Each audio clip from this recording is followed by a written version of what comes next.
Hi guys, welcome back to my YouTube channel. Thank you for joining me today. So today I'm going to be talking about something insightful, and I believe that everyone would learn from this, and some people will be able to relate to this. I am going to be talking about the struggles we international students face in the United States. I know, yeah, some of these struggles I face them, and I am still, facing them, and it's not easy being an international student in any country, especially in a developed country like the US.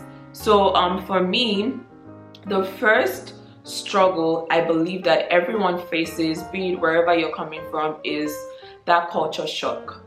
Culture shock, what do I mean by culture shock? So it is basically you trying to unlearn the things from your culture, because the things from your culture do not particularly transfer onto another culture. So what do I mean by that?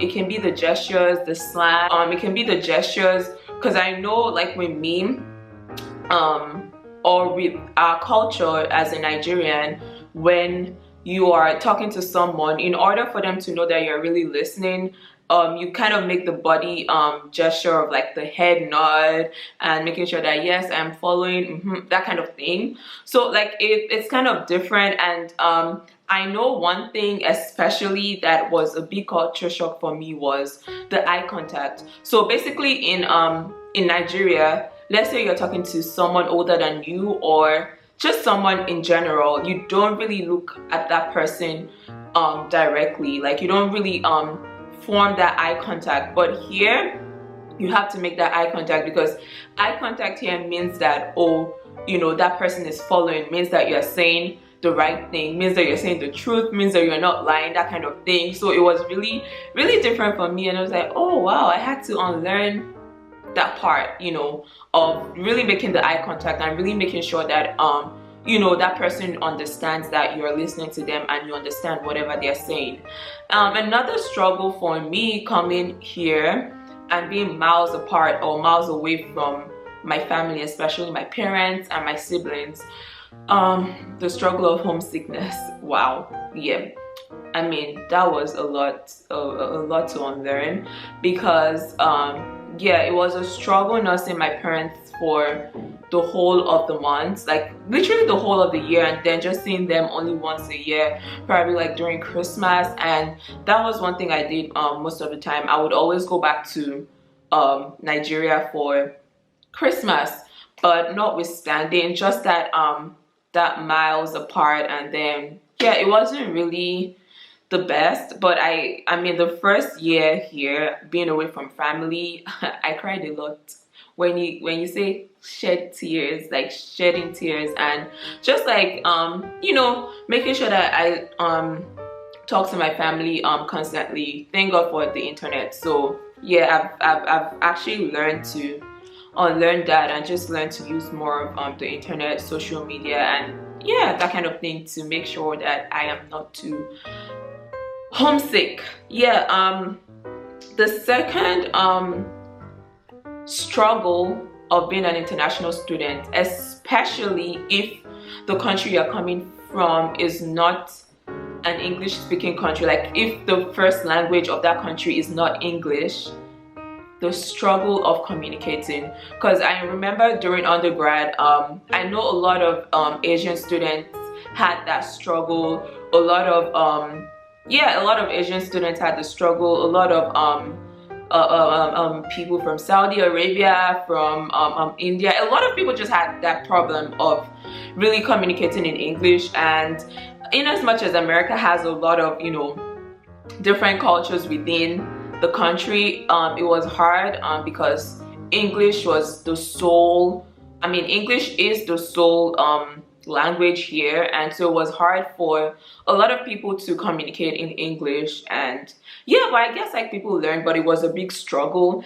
And then moving off of just that struggle of speaking English and communicating in English goes into accents.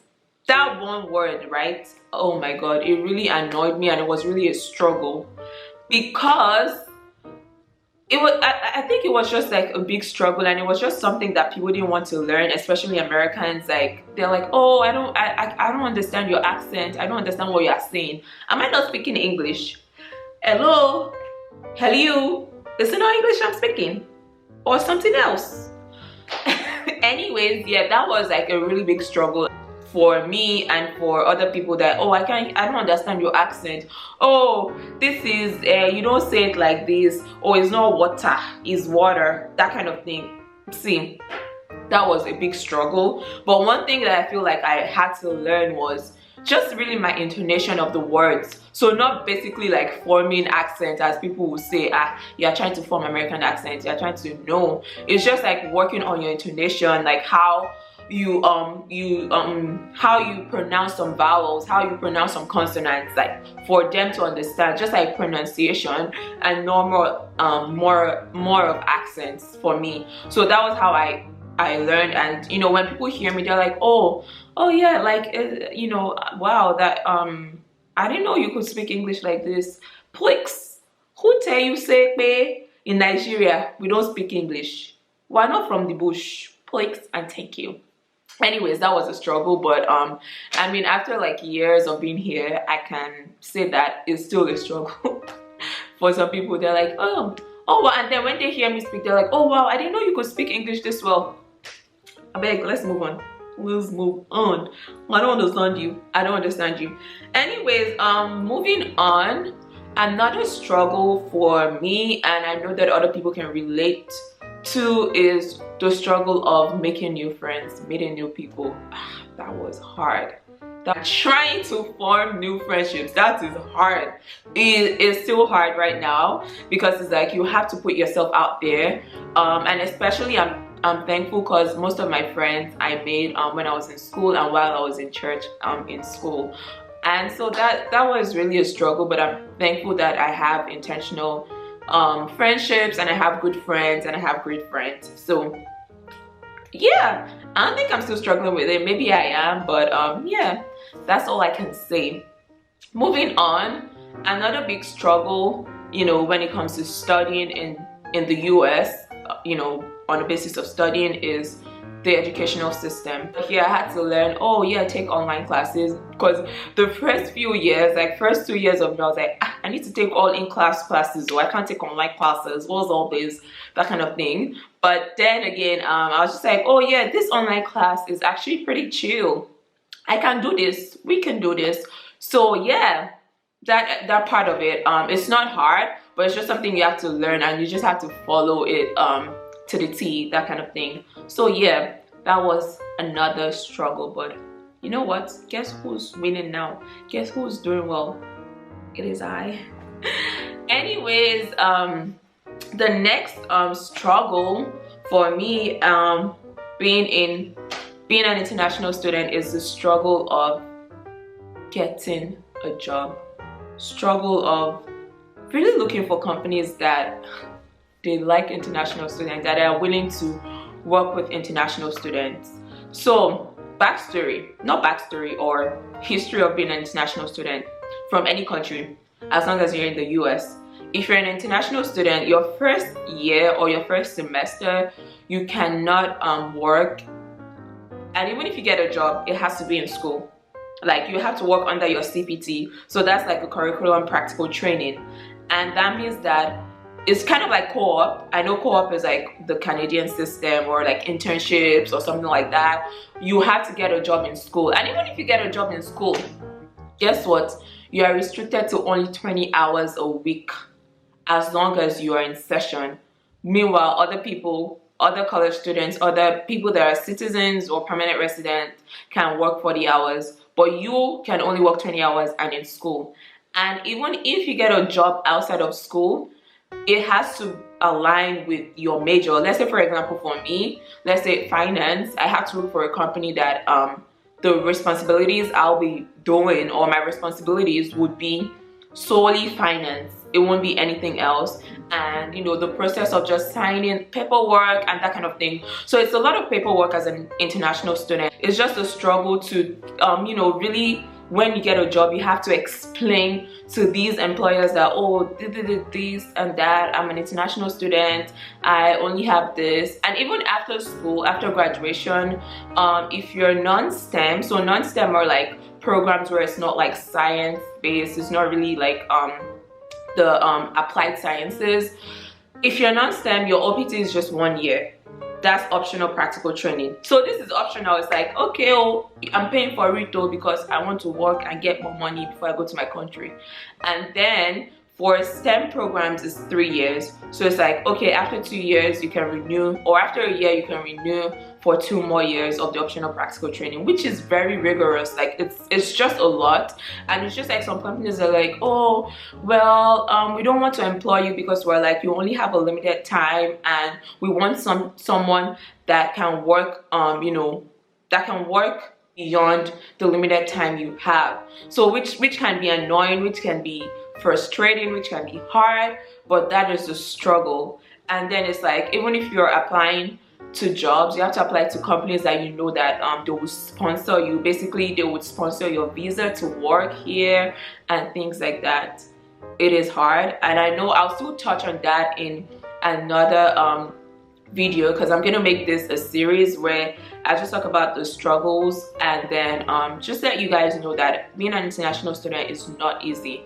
It's not what you think. It's really hard. It's really draining. Like, even the way I'm talking, you can see that it's really draining, and it can really get to your head sometimes, and people don't even understand what you're going through. And it's only an international student just like yourself that would understand and be like, you know what, I understand you, it's not easy, it's hard.